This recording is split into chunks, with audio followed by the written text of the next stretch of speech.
Halo teman-teman, hari ini saya akan memberitahu kalian apa yang bisa dilakukan jika PIN kalian tidak diterima di Samsung Galaxy S25 Plus.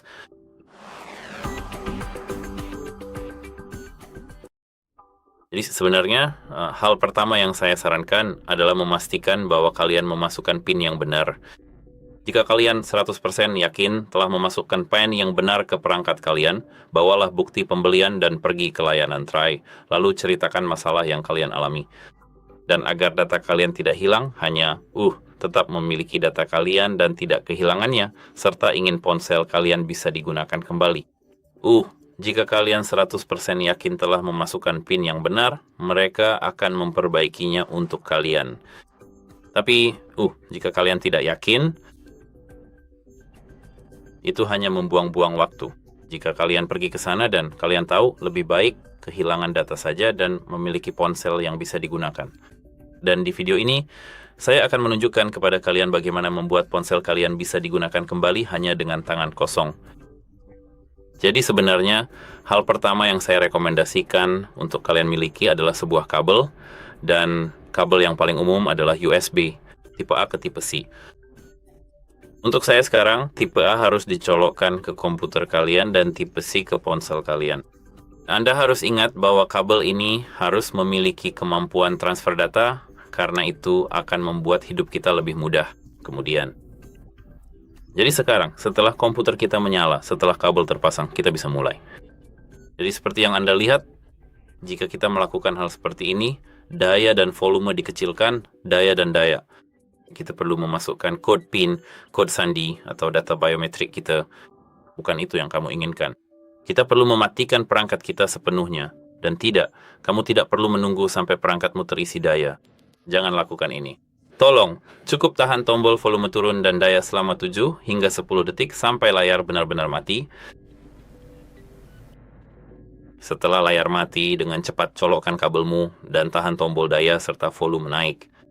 Begitu kamu melihat logo Samsung di layar dan merasakan getaran, lepaskan tombol daya, sekarang cukup tahan tombol volume naik saja. Sebentar lagi Anda akan melihat mode pemulihan yang sangat-sangat kecil. Sekarang Anda bisa mencabut kabelnya dan ini dia. Izinkan saya memperbesarnya untuk Anda.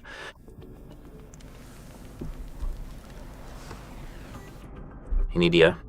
Seperti yang Anda lihat, ini adalah menu pemulihan Android di ponsel kami. Lalu apa yang harus dilakukan sekarang? Di sini. Dengan jari Anda perlu menavigasi ke bawah ke opsi keempat.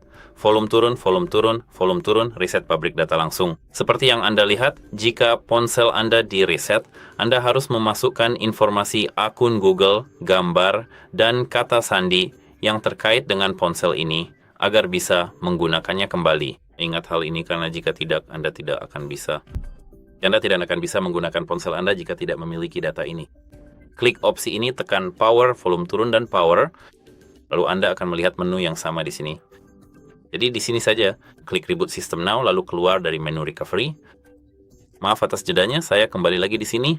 Jadi, sekarang setelah reboot ke sistem, Anda akan melihat layar setup, dan setelah Anda melihat layar setup, Anda hanya perlu mengatur perangkat Anda seperti baru. Dan ingat bahwa tidak akan ada data yang tersimpan di perangkat ini. Ini akan seperti ponsel pertama yang normal kembali. Dan hal berikutnya yang harus Anda ingat, yaitu Anda harus memasukkan email dan kata sandi yang sebelumnya terhubung dengan perangkat ini, yang sebelumnya pernah login. Di perangkat ini. Dan ini disebut Google FRP, dan ini karena jika seseorang mencuri perangkat Anda, mereka bisa melakukan hal yang sama dengan perangkat tersebut. Sekarang, dan mereka bisa menggunakan ponsel itu tanpa masalah apapun. Maksud saya, mereka tidak bisa, karena di sini ada sesuatu yang bagus, yaitu Google FRP, dan di sini mereka tidak punya kredensial, jadi ponsel ini jadi tidak berguna. Ya, memang ada beberapa cara bypass, tapi ini tidak disarankan untuk dilakukan karena sulit dan juga tidak ada gunanya. Kalau di Mac, sebaiknya jangan lakukan itu, dan semuanya akan baik-baik saja. Dan sekarang ponsel Anda akan ada di sini tanpa data apapun, tanpa foto, tanpa video, tanpa apapun. Tapi selalu lebih baik jika ponsel itu bisa digunakan. Lebih baik bisa dipakai daripada hanya menjadi limbah elektronik tanpa data Anda dan tanpa akses ke foto serta video Anda. Dan itu saja. Semoga ini membantu Anda dan sampai jumpa.